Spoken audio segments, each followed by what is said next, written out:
Okay, so we've all been there, right? You've got this huge project, a ton of time to do it, and what feels like a perfect plan. But then something happens. Or, more accurately, nothing happens. I want to tell you a story about what might be the most extreme example of this I've ever heard. It's about a 90-page senior thesis, a paper that was supposed to take a full year to write. The plan was solid, the timeline was totally reasonable, but the execution, well, that went a little differently. After months and months of doing absolutely nothing, the author found himself with just 72 hours until the deadline. Not a single word written. So he pulled two all-nighters, somehow wrote 90 pages, and literally sprinted across campus to turn it in at the last possible second. A week later, he gets a call from the school. And they say, it's the best one we've ever seen. Except that did not happen. Not even close. In his own words, it was a very, very bad thesis. And this whole experience, it just perfectly captures the bizarre, stressful, and kind of nonsensical world of the procrastinator.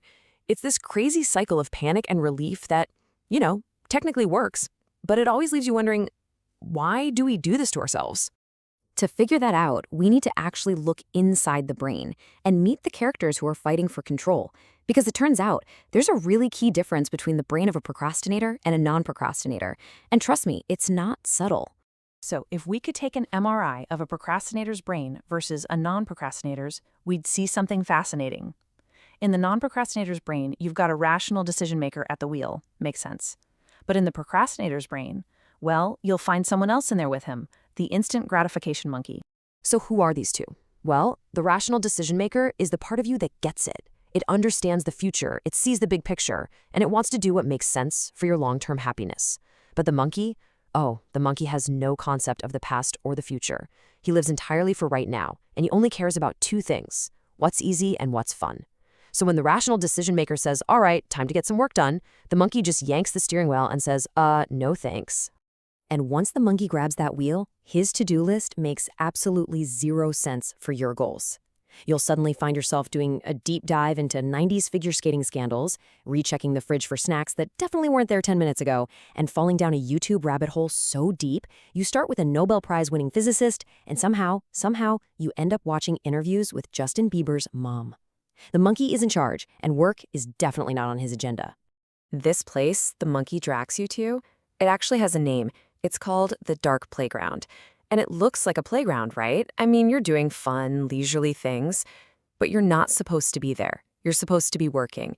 And because of that, none of the fun is actually fun. It's totally unearned, and the entire experience is just tainted. Instead of actual joy, the air in the dark playground is thick with all those classic procrastinator feelings. Guilt over what you're not doing, dread about that deadline creeping closer, anxiety about the consequences, and, of course, a healthy dose of self-hatred for letting the monkey win again. It is a miserable place to be. So this begs a pretty important question, right? If we're stuck in this loop, with the monkey constantly hijacking our plans and driving us straight into the dark playground, how does a procrastinator ever manage to finish anything? Well, it turns out the procrastinator has a guardian angel, a very, very stressed out, screaming guardian angel called the panic monster.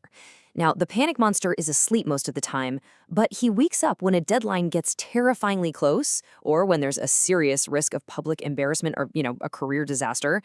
And this is the crucial part. He is the only thing the instant gratification monkey is afraid of. And this all builds into a totally predictable system. Step 1, you make a rational plan. Step 2, the monkey immediately says hard pass and takes over. Step 3, as the deadline gets way too close, the consequences become real, and the panic monster suddenly wakes up and starts screaming.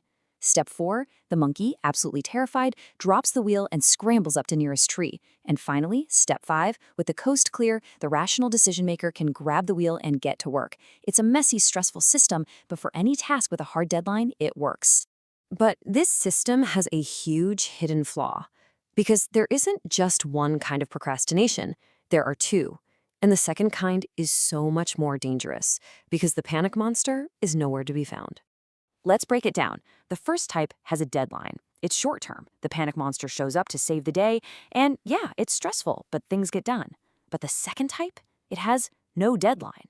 There's no trigger to wake the panic monster up, so the procrastination isn't contained. It just stretches on forever, leading to this quiet, private unhappiness and deep, deep regret. And what kind of things fall into this category? Well, pretty much the most important things in our lives. Starting that business you've always dreamed of, exercising and taking care of your health, spending time with your family, working on your relationship, or maybe getting out of one that's making you miserable. For all these things, there's no deadline, so the panic monster never wakes up, and the monkey can keep you in the dark playground indefinitely. And this, right here, is the true cost of procrastination. It's not about the stress of cramming for a test. It's this quiet, long-term failure to act on the things that matter most.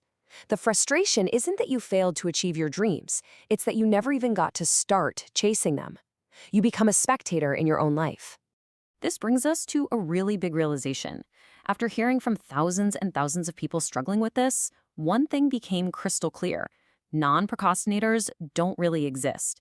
Everyone, and I mean everyone, procrastinates on something. Maybe you're great with work deadlines, but you're putting off that difficult conversation with a family member.